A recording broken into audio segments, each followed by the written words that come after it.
வணக்கம். தலைப்புச் செய்திகள். புதிய அணை கட்டப்பட்டால் கேரளா நினைத்தாலும் தமிழகத்திற்கு தண்ணீர் வராது. வைகோ பேச்சு. கணவரை கடத்தி சென்று விட்டார் ஆவி அமுதா. நடிகை கனகா பேட்டி. தமிழகமெங்கும் 70 லட்சம் குழந்தைகளுக்கு போலியோ சொட்டு மருந்து. தாய்மார்கள் ஆர்வத்துடன் வந்தனர். சென்னை உயர்நீதிமன்றத்திற்கு மேலும் 3 நீதிபதிகள் நியமிக்க குடியரசுத் தலைவர் ஒப்புதல் அளித்துள்ளார். சென்னை உயர்நீதிமன்றத்திற்கு மேலும் 3 நீதிபதிகள் நியமிக்கப்பட உள்ளார்கள். உயர்நீதிமன்றத்தில் பதிவாளர் ஜெனரல் ஆறுமுகசாமி, விஜிலன்ஸ் பதிவாளர் வாசகி, மாநில சட்டப்பணிகள் ஆணைக்குழுவின் உறுப்பினர் செயலாளராக மதிவாணன் ஆகியோர் பணியாற்றி வருகின்றனர். கரும்புக்கான ஆதார விலையை உயர்த்த வலியுறுத்தி அதிமுக சார்பில் இம்மாதம் 13ஆம் தேதி ஆர்ப்பாட்டம் நடத்தப்படும் என்று அக்கட்சியின் பொதுச் செயலாளர் ஜெயலலிதா அறிவித்துள்ளார். மதிமுக பொதுச் செயலாளர் ஜெயலலிதா விடுத்துள்ள அறிக்கையில், கரும்புக்கான ஆதார விலையை 2500 ரூபாயாக உயர்த்தி தர வலியுறுத்தி ஆர்ப்பாட்டம் நடைபெறும் என்றும் தெரிவித்துள்ளார்.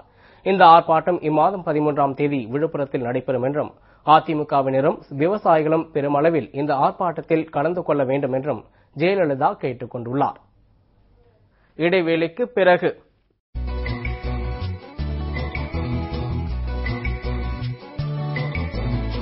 Every day I want to fly, stay by my side. Every day I want to dream, stay by my side. Every morning I wish I could just play. Wish the mornings would just stay. இனி வரும் செய்திகள். பிரதமருடன் மு.க. ஸ்டாலின் சந்திப்பு. தமிழக நலத்திட்டங்கள் குறித்து ஆலோசனை. இந்தியாவுக்கு எதிரான முதல் டெஸ்ட் போட்டி தென்னாப்பிரிக்கா 6 விக்கெட் இழப்பிற்கு 558 ரன்கள் எடுத்து டிக்ளேர் செய்தது. வாக்குறுதி அளிக்கப்படாத பல நலத்திட்டங்களையும் திமுக அரசு நிறைவேற்றி வருவதாக துணை முதலமைச்சர் மு.க. ஸ்டாலின் தெரிவித்துள்ளார். ராகுல் காந்தி இன்று மும்பைக்கு சென்றபோது அவருக்கு கருப்பு கொடி காட்ட முயன்ற சிவசேனை கட்சியினர் பலர் கைது செய்யப்பட்டார்கள். மும்பை மாநகரம் மராத்தியர்களுக்கு மட்டுமே சொந்தமானது என சிவசேனா கூறி வருகிறது. இதற்கு எதிராக கருத்து தெரிவித்த நடிகர் ஷாருக் கானுக்கு எதிராக பல்வேறு போராட்டங்கள் நடைபெற்றன. இதைத் தொடர்ந்து இந்திய மக்கள் அனைவருக்கும் நாட்டில் உள்ள எந்த பகுதியிலும் வசிக்கும் உரிமை உண்டு என்றும் மும்பை இந்தியர்கள் அனைவருக்கும் சொந்தமானது என்றும் காங்கிரஸ் கட்சி பொதுச் செயலாளர் ராகுல் காந்தி தெரிவித்தார்.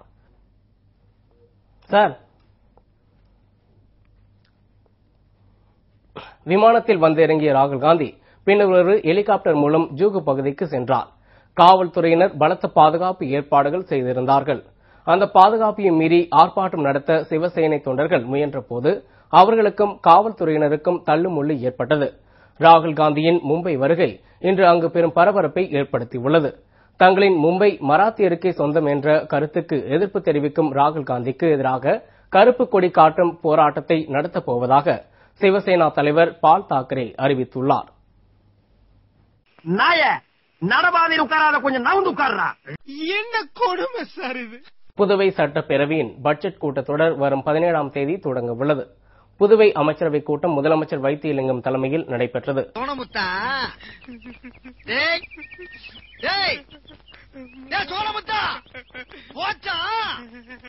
ஈராக்கில் நிகழ்த்தப்பட்ட தற்கொலைப்படை தாக்குதலில் 23 பேர் உயிரிழந்துள்ளனர். 150 பேர் படுகாயமடைந்தனர். தெற்கு பாக்தாதில் உள்ள புனித நகரமான கர்பாலாவில் மத நிகழ்ச்சி ஒன்று தற்போது நடைபெறுகிறது. இதில் கலந்து கொள்ள ஏராளமான மக்கள் அங்கு குவிந்த வண்ணம் உள்ளனர். இந்த நிலையில் பக்தர்கள் கூட்டத்தில் ஊடுருவிய தீவிரவாதி ஒருவர் திடீரென தனது உடலில் கட்டியிருந்த வெடிகுண்டை வெடிக்க செய்தார். இதில் 23 பேர் சம்பவ இடத்திலேயே உயிரிழந்தனர். 150 பேர் படுகாயமடைந்து மருத்துவமனையில் சிகிச்சை பெற்று வருகின்றனர். கடந்த ஒரே வாரத்தில் 2வது முறையாக நடந்துள்ள தற்கொலைப்படை தாக்குதல் அங்கு பெரும் பதற்றத்தை ஏற்படுத்தியுள்ளது. தங்கள் நாட்டை மீண்டும் தாக்க ஒசாமா பின் லேடன் திட்டமிட்டு இருப்பதாக அமெரிக்கா தெரிவித்துள்ளது. அமெரிக்கா மீது தாக்குதல் நடத்த ஒசாமா பின் லேடன் தலைமையிலான தாலிபான்கள் தொடர்ந்து முயற்சி செய்து வருவதாக அவர் கூறினார். அடுத்த 3 அல்லது 6 மாதத்திற்குள் தாக்குதல் நடத்த வாய்ப்புகள் உள்ளதாக அவர் தெரிவித்தார். இந்த டர்ரு வேலையெல்லாம் என்கிட்ட வச்சுக்காதடா, கார்பெட் மண்டையா. ஒசாமா பின் லேடன் கொல்லப்படும் வரை அல்லது பிடிபடும் வரை இது போன்ற சதி திட்டங்கள் தீட்டுவது தொடரும் என்றும் அவர் குறிப்பிட்டார்.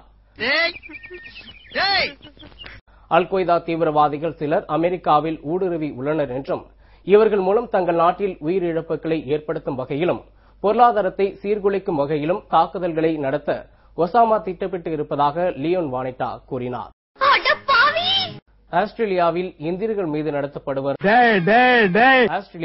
இந்தியர்கள் மீது நடத்தப்பட்டு வரும் தாக்குதல்களை உடனே தடுத்து நிறுத்த வேண்டும் என்று இந்தியா மீண்டும் வலியுறுத்தியுள்ளது.